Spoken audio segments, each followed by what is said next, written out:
네, 안녕하세요 교수님. 네, 반갑습니다. 저희는 탄소중립 청년 서포터즈 2기 사이어트 팀입니다. 네. 안녕하세요. 네, 반갑습니다.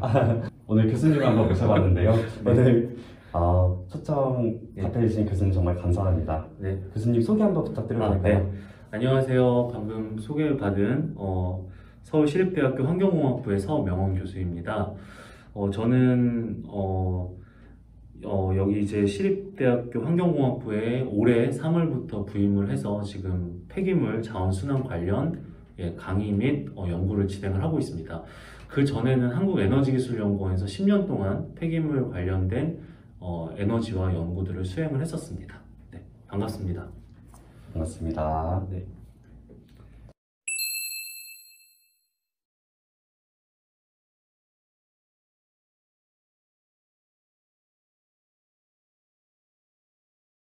네. 일단은 자료 조사들을 굉장히 잘 하신 것 같아요. 그러니까 지금 우리가 아시다시피 국가 온실가스 감축 목표량을 얼마 전에 이제 정부에서 상향 조정을 했고, 그리고 지금 탄소 중립 2050 시나리오가 지금 발표가 되어 있는 상황이죠. 그래서 우리나라에서 사실은 이제 폐기물의 발생량은 연간 한 1억 8천만 톤으로 이제 알려져 있고요. 그거에 따른 온실가스 발생량은 2019년 기준으로 약 1,700만 톤 정도로 알려져 있습니다. 네. 그래서 1,700만 톤을 앞으로 2050년까지 이제 440만 톤으로 양을 줄이려고 탄소중립 시나리오에서는 제시를 하고 있고요. 그렇게 되면 질문 주신 대로 74.3%를 감축을 시키게 되는 것입니다. 그 주요 감축 수단으로는 그 탄소중립 2050 보고서에 잘 나와 있습니다. 그래서 여러분들 내용을 보시면 나와 있는데, 이제 바이오 플라스틱으로 약 800만 톤, 그리고 폐기물 감량으로 약 300만 톤, 그리고 폐기물 에너지화로 약 171만 톤 정도를 감량하도록 그렇게 제시가 되어 있어요. 네. 그래서 사실은 앞으로 이제 바이오 플라스틱 관련된 연구나 아니면 이제 앞으로 이제 개발 그리고 보급 확대가 가장 크게 아마 일어날 것으로 생각을 하고 있습니다. 예. 그래서 그런 쪽으로 관련된 산업들이 앞으로 굉장히 커질 것으로 생각을 하고 있습니다. 네. 그 외에도 뭐 감량을 이제 300만 톤 정도를 해야 되고요. 그러니까 감량을 하려면 이제 앞으로 우리 생활에서 사실 여러분들이 좀 불편함을 많이 느끼시게 걸로 생각을 하고 있고, 그렇게 이제 국민 생활 자체에서 이제 탈플라스틱 운동들이 이제 일어나야 되는 그런 상황이라고 보시면 될 것 같고요. 그 에너지화로도 171만 톤이라고 이제 제시가 되어 있는데, 이 정도의 양이 사실은 여러분들이 적은 양이라고 생각할 수도 있지만, 연간 한 90만 톤에서 100만 톤 정도 되는 플라스틱이 앞으로 이제 에너지화, 즉 우리나라에서는 주로 에너지화로는 폐플라스틱을 유화시키거나 또는 가스화시켜서 우리가 열분의 유를 얻거나 또는 이제 뭐 수소와 같은 그런 고부가치 물질을 얻는 그런 기술로 이제 감량 방법을 정하고 있기 때문에 그 에너지화에서도 그 산업이 굉장히 커질 것이라고 예상을 하고 있습니다. 그래서 저는 이제 특히 폐기물 에너지와 관련된 연구들을 많이 수행을 하고 있고요. 뭐 저 외에도 많은 분들이 이쪽 관련된 연구를 하고 계시고, 또 앞으로 뭐 바이오 플라스틱 쪽에 관련된 연구도 많이 진행될 거라고 생각을 하고 있습니다.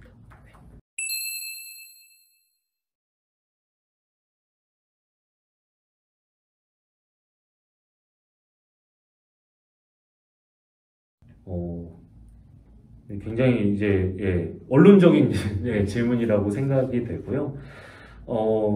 사실 이제 최근에 이제 코로나를 경험하면서 제가 봐도 많은 기업들이 지금 이제 탈플라스틱 쪽으로 많이 이제 방향을 선회하고 있는 것으로 그렇게 보이고 있고, 특히나 요즘 ESG로 많이 얘기를 하고 있는데, ESG에서 특히 이제 E를 얘기하는 데, 그러니까 environment를 얘기하는 데 있어서 플라스틱으로부터 어떻게 하면 탈피할 수 있을지 많은 기업들이 지금 대책을 내놓고 있습니다.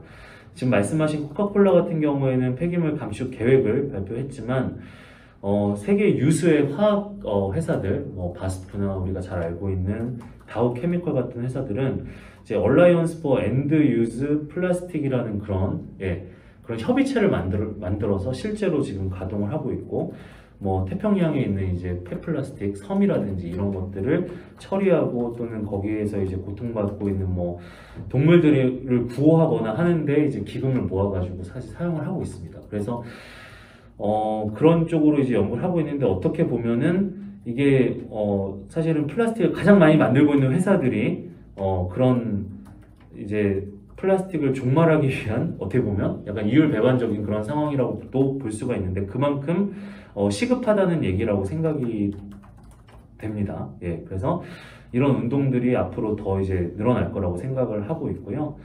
사실 저도 이제 수업 시간에 폐기물 자원순환 관리를 학생들에게 가르치면서 가장 중요한 것이 우리가 이제 흔히 3R이라고 얘기를 하는데요. 이제 3R은 첫 번째는 이제 리듀스, 두 번째는 이제 리사이클, 그리고 이제 세 번째는 뭐 리유즈 이렇게 세 가지가 있는데 그 중에서 첫 번째가 이제 리듀스입니다. 그래서 사실은 폐기물을 가장 감량하는 게 가장 첫 번째 관리 원칙이라고 얘기를 하고 있습니다. 그래서 최대한 폐기물이 적게 발생할 수 있도록 우리가 생활 환경이라든지 습관이라든지 이런 것들을 바꿀 수 있는 게 사실 굉장히 중요하고요. 그리고 이제 우리가 앞으로 앞에서도 말씀드린 것처럼 에너지화를 하기 위해서 지금 폐플라스틱 유화 기술을 많이 개발하고 있는데 이 유화 기술에서도 사실은 가장 문제가 되는 게 열분의 오일의 수율이 사실은 굉장히 이게 폐플라스틱의 질에 따라서 많이 이게 변동이 있습니다. 뭐 예를 들어서 뭐 산업 폐기물, 그러니까 불연성의 산업 폐기물을 쓸 경우에는 뭐 효율이 한 40% 정도밖에 안 나오고요. 이거를 이제 우리가 질 좋은 플라스틱을 썼을 때는 한 60%, 70%까지도 올릴 수가 있거든요. 그러려고 한다면 결국에는 우리가 폐기물을 이제 폐플라스틱을 버렸을 때 그것들을 선별하는 그런 기술들이 사실은 굉장히 중요합니다. 근데 이 선별은 기업이 어떤 힘으로 할 수 있는 문제가 아니라 그 국민들의 인식 차원에서도 굉장히 중요한 문제예요. 그래서 국민들이 잘 가정에서부터 플라스틱을 선별해서 버려야지만 그 선별 기술에 잘 적용이 될 수가 있기 때문에 결국에는 이 모든 것들이 그러니까 첫 번째는 감량 그리고 두 번째는 선별 그런 순으로 이루어져야 될 것이라고 생각을 하고 있습니다. 좋은 답변 감사합니다. 네.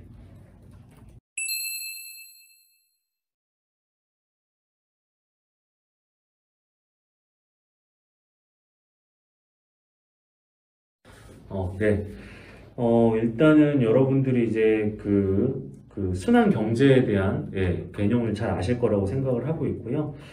사실은 이제 선형 경제하고 반대가 되는 말이 이제 순환 경제죠. 그래서 순환 경제로 가기 위해서 뭐 유럽의 이제 많은 나라도 마찬가지고 우리나라 같은 경우에 특히 이제 폐플라스틱을 열분해해서 이거를 다시 기존에는 열분해한 거를 이제 다른 그냥 연료로서 사용을 했었는데 그거를 다시 플라스틱을 제조하기 위한 원료로서 사용하기 위한 그런 노력들이 지금 굉장히 많이 이루어지고 있습니다. 그래서 이것이 이제 원유를 대체해 가지고 플라스틱으로부터 나온 물질로 다시 플라스틱을 만드는 진정한 순환 경제를 이제 이루기 위한 그런 움직임들이 많이 이루어지고 있고요.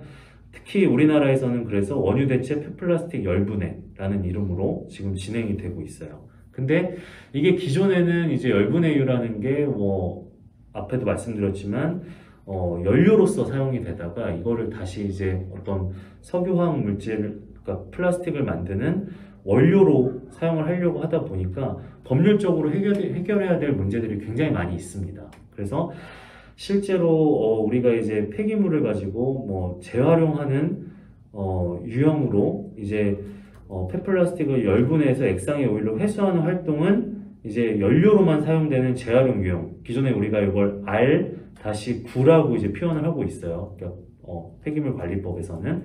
근데 이거를 다시 이제 화학 연료로 재활용하기 위한, 즉 원료로 재활용하기 위해서는 재활용 유형인 뭐 R3-3-3이라든지 R3-4라든지 이런 것들로 지금 입법을 예고하고 있고 지금 이미 개정을 하고 있습니다. 그래서 관련된 이제 법률적인 내용들을 사실은 지금 굉장히 많이 다루고 있고 그런 부분에서 지금 업체와 실제 이제 산업계하고의 어떤 그런 접점들을 찾고 있는 상황이라고 보시면 될 것 같고요.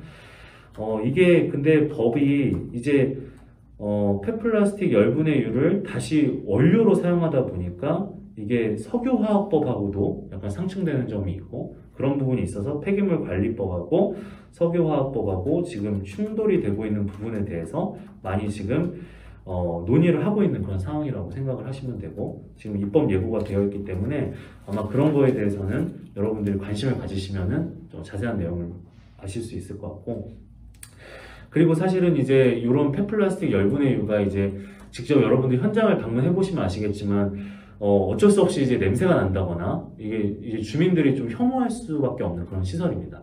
그래서 대부분 지금 이런 그 열분해유 생산 업체들은 주로 산간 지역에 많이 위치를 하고 있어요. 근데 아시다시피 플라스틱을 발생원에서부터 다시 그걸 산간 지역으로 가져가고 하는 과정에서 또 다른 이산화탄소들이 배출이 되고 하기 때문에 그거를 이제 실제로 발생원에서 직접 처리하기 위해서 최근에 이제 산업단지라든지 아니면 공장 시설 근처에서 이런 열분의 시설을 설치하기 위한 그런 입지와 관련된 법도 지금 개정이 되고 있어요. 그래서 그런 부분도 지금 진행이 되고 있고 이 열분의 시설이 기존에는 대기오염 배출 허용 기준이 별도로 없었기 때문에 지금 기존에 대기오염 배출 허용 기준을 바탕으로 해서 이것도 지금 만드는 작업을 하고 있습니다. 네. 그래서 이런 부분들이 지금은 법률적으로 사실 굉장히 많이 진행이 되고 있는 부분이라고 말씀을 드릴 수 있을 것 같고요. 제가 이제 최근에 어떤 그 간담회 자료를 봤었는데, 결국에는 이제 기술적인 거는 기술적인 걸로 발전이 돼야 되지만, 그거를 받쳐주기 위해서는 법률이 먼저 선행이 돼야 되는 부분이 있습니다. 그래서, 기술이 다 됐는데, 만약에 관련 법률이 없어가지고 기술이 이제 사장되는 경우도 과거에 많이 있었기 때문에, 특히 이 폐플라스틱을 다시 열분의 유로 만들거나 또는 가스화해서 수소를 만드는 부분에 있어서는, 이런 법률적인 지원이 좀 선행이 돼야 된다라는 그런 각계의 목소리들이 있습니다. 그래서 그런 부분들을 아마 잘 보시면 좋을 것 같습니다. 네, 감사합니다, 교수님. 네.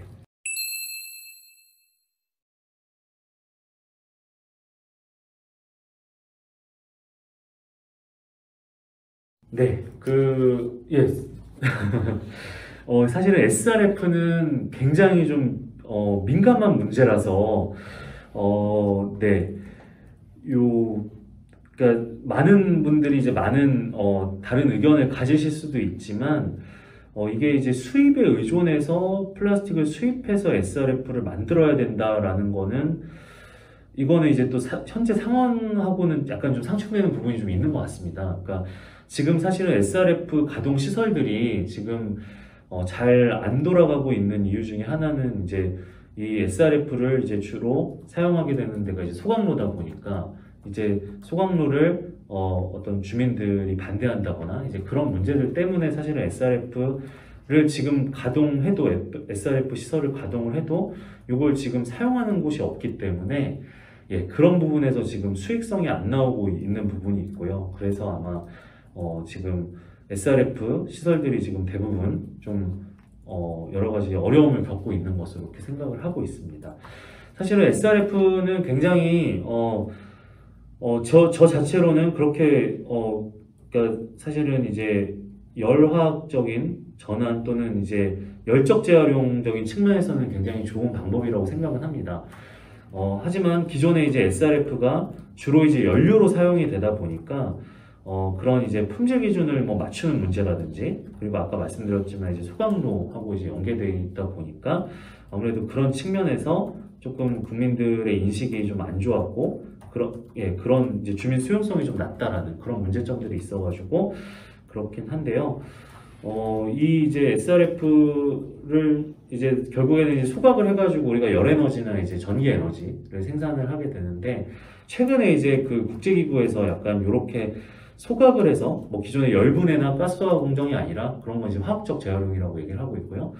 이렇게 열적 재활용하는 거는 이건 약간 선형 경제다라고 얘기를 하고 있기 때문에 그런 측면에서 결과적으로는 나중을 위해서는 이 SRF도 소각 기술로 가야 될 게 아니라 결국 열분해라든지 아니면 가스화 기술 쪽에 화학적 재활용 원료로 사용하는 기술 쪽으로 개발이 되어야 될 것으로 생각을 하고 있습니다. 네.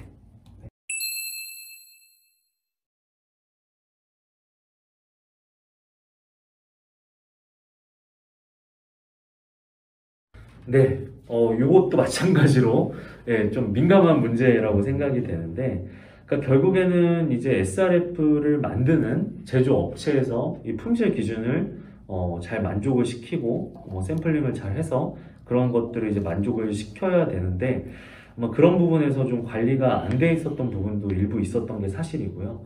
예, 아무래도 국민들 입장에서는 이게 다른 어떤 청정 연료, 우리가 흔히 얘기하는 뭐 가스나 천연가스나 이런 것들을 사용하는 게 아니라 이제 쓰레기 원료를 사용을 한다라고 생각을 하기 때문에 이게 아무래도 인식이 좀 좋지 않은데요. 그거는 이제 계속 우리가 이제 열분해 시설이라든지 가스화 시설에서 좀 더 모범 사례를 만들어서 이게 친환경 에너지가 될 수 있다라는 것들을 계속 보여주면서 국민들에게 어떤 그런 인식을 전환을 좀 시켜야 된다라고 생각을 합니다. 예. 사실 처음에 이제 SRF를 사용했을 때 이제 우리가 쓰레기도 원료가 될 수 있고 쓰레기로 인해서 에너지를 대체할 수 있다. 사실 그런 개념으로 시작을 했는데 이게 운영되는 과정에서 이제 문제들이 있었던 거거든요. 그래서 아마 그런 부분들을 좀 과거의 실패를 답습하지 않으면서 좀 진행을 하면 좋을 것 같습니다. 네. 감사합니다.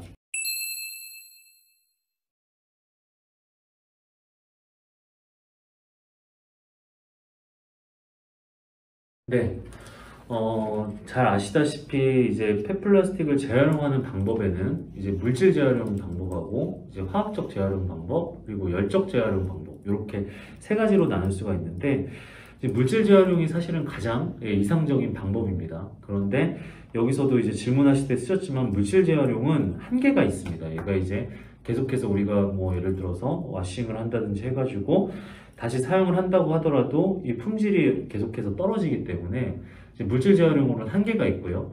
그래서 기존에는 이제 열적 재활용이라고 해서 우리가 이제 SRF를 만들어서 뭐 소각을 해서 열 에너지나 전기 에너지를 얻는 그런 것들이 이제 진행이 됐었었는데 아까 말씀드렸던 것처럼 이제 뭐 주민들의 민원 문제라든지 아니면은 이제 더 이상 순환 경제가 아니라 이제 선형 경제라는 그런 문제점으로 인해 최근에는 이제 화학적 재활용이 사실은 가장 많은 각광을 받고 있어요. 예. 그래서 화학적 재활용은 앞에서 설명드린 것과 같이 이제 열분해 기술이 있고요. 그 다음에 이제 가스화 기술이 있고 그리고 최근에 또 해중합 기술이라는 거 혹시 들어보셨는지 모르겠지만 해중합 기술이라는 게 있습니다.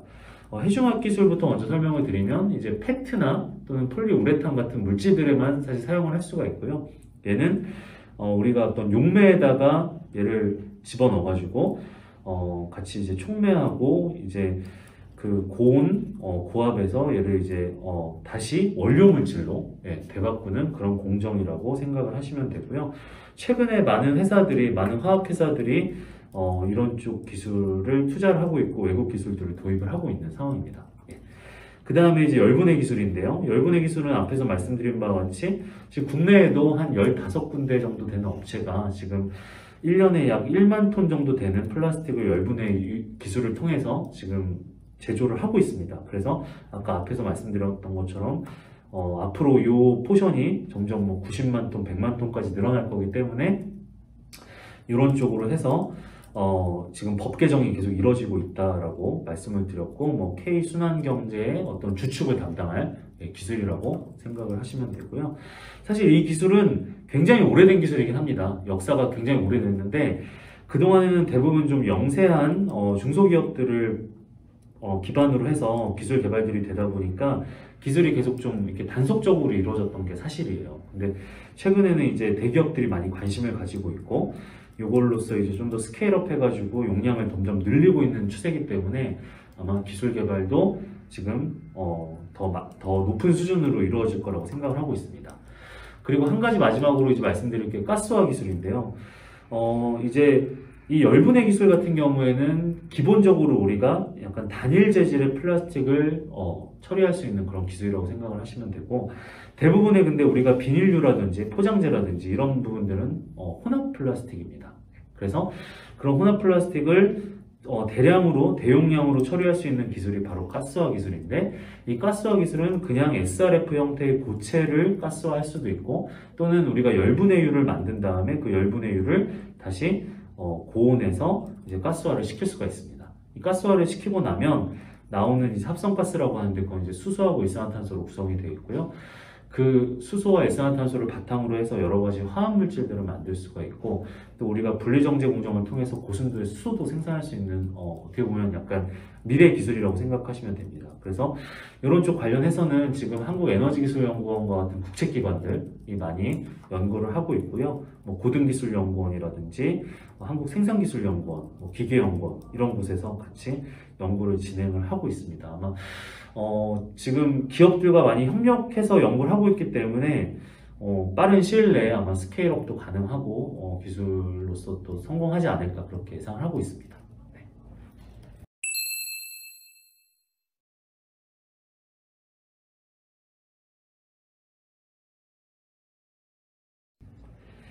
네. 예, 마지막으로 사실은 굉장히 어려운 질문인 것 같습니다. 그러니까 최근에 이렇게 우리가 플라스틱에 많이 관심을 가지고 또 열분해 기술이나 가스화 기술, 뭐 해중합 기술 이런 쪽으로 기술에 관심을 많이 가지게 된 거는 저는 굉장히 다행스럽고 지금이라도 많이 이제 사람들이 관심을 가져야 되는 분야라고 생각을 하고 있는데요. 이런 관심이 사실은 예전에도 사실 이런 붐들이 있었습니다. 한 10년 전, 20년 전에도 뭐 열분해 기술이 갑자기 큰 관심을 가지게 됐다거나 가스화 기술에 큰 관심을 가지게 됐던 적이 있었는데, 대부분 그때는 그냥 단지 좀 기술 개발 형태로 끝나고 이게 산업화까지 가지는 못했어요. 사실은 그때 뭐 지금 생각하면 안타까운 점들이 많은데, 이제는 대기업들이 아까 말씀하신 것처럼 이제 이 산업에 이제 끼어들면서 이제는 좀 분위기가 어느 정도 조성이 됐다고 생각을 합니다. 그런데 이 폐기물 처리업 같은 경우에는 사실은 또 이게 대기업이 할 만한 아이템이냐라고 또 하기가 조금 어려운 부분들이 있어요. 이제 폐기물은 이런 것들은 또 약간 중소업체나 또는 그런 산업계에서 좀 해야 되는 부분이기 때문에 이런 폐기물 처리업계에 관심을 가지기보다는 폐기물 처리는 이제 중소기업에서 하고 요거를 가지고 이제 대량으로 처리하는 기술 쪽, 그런 쪽에 이제 에너지화하는 기술 이런 쪽에 대기업들하고 바인딩이 되면 아마 중소기업하고 대기업들이 아마 상생적으로 그런 관계로 갈 수 있지 않을까 그런 생각을 합니다. 그래서 이게 이제 앞으로 2050년 탄소 중립하고 뭐 기업의 ESG 경영은 정말 미래에는 꼭 갈 수밖에 없는 그런 트렌드라고 저는 생각을 하고 있기 때문에 지금 우리가 이 폐기물 처리 산업에도 관심을 가지고 이렇게 우리 서포터즈처럼 그런 많은 학생들이 그리고 관심을 가지고 또 기술 개발을 하다 보면 언젠가는 우리나라가 이런 전 세계적인 탄소 중립을 좀 선도할 수 있는 그런 기회를 가질 수 있다고 생각합니다. 네, 이상입니다. 네, 감사합니다. 네, 교수님의 답변 잘 들었습니다. 그 마지막으로 교수님이 오늘 간담회를 하면서 느꼈던 소감이 있으면 간략하게 말씀해 주시면 감사하겠습니다. 네, 오늘 그 짧은 시간이었지만 탄소중립 청년 서포터즈 2기 사이어트 팀과 아주 재밌는 얘기를 했던 것 같습니다. 제가 이제 평소에 이제 폐자원 순환 관리하고 이제 폐기물 에너지 공학 수업을 지금 수업을 하고 있는데, 사실 그때도 처음부터 얘기하는 게 이제 학생들한테 폐기물 관리 원칙이라든지 그리고 이제 폐기물 에너지와 기술에 대해서 이제 설명을 하는데, 많은 학생들이 잘 개념이나 이런 것들을 알고서 이렇게 좋아하는 경우가 있는데, 마찬가지로 여러분들한테도 좀 도움이 됐으면 좋겠고요. 그리고 그 서울시립대학교는 지금 이제 일회용품 제로존이라고 해서 제로 캠퍼스에 선정이 돼가지고 서울시로부터 그 선정이 돼서 지금 여러 가지 많은 활동들을 하고 있습니다. 그래서 여러분들도 그 관심을 가지시고 제가 이제 지난번에 간담회 때 무슨 얘기를 했냐면, 결국에 이제 폐플라스틱 그리고 폐기물들을 줄이기 위해서는 여러분들의 조그만한 그런 불편함이 꼭 감수가 돼야 된다라고 얘기를 하고 있습니다. 그래서 불편함을 우리가 좀 감수하더라도 뭐 텀블러를 사용한다든지 하면서 미래 세대들한테 좀 더 깨끗하고 좋은 지구를 물려줄 수 있으면 좋겠습니다. 수고 많으셨습니다. 네, 감사합니다. 저희의 소감에 대해 말씀드리겠습니다. 오늘 저희가 준비한 질문 내용이 상당히 난해하고 좀 어려운 내용들이 많았는데요. 교수님께서 이런 어려운 내용들을 전공 지식을 바탕으로 저희 눈높이에 맞게 잘 설명해 주셔서 정말 감사드립니다. 그리고 교수님께서 문제 해결 방안과 그리고 구체적인 사례까지 얘기해 주셔서 저희가 간담회를 진행하면서 보다 더 쉽게 이해할 수 있었던 것 같습니다. 저희도 탄소 중립 청년 서포터즈로서 향후 남은 활동을 적극적으로 진행할 예정이며 교수님과 적극적으로 소통하며 탄소 중립을 위해 노력하도록 하겠습니다. 감사합니다. 감사합니다. 네, 감사합니다.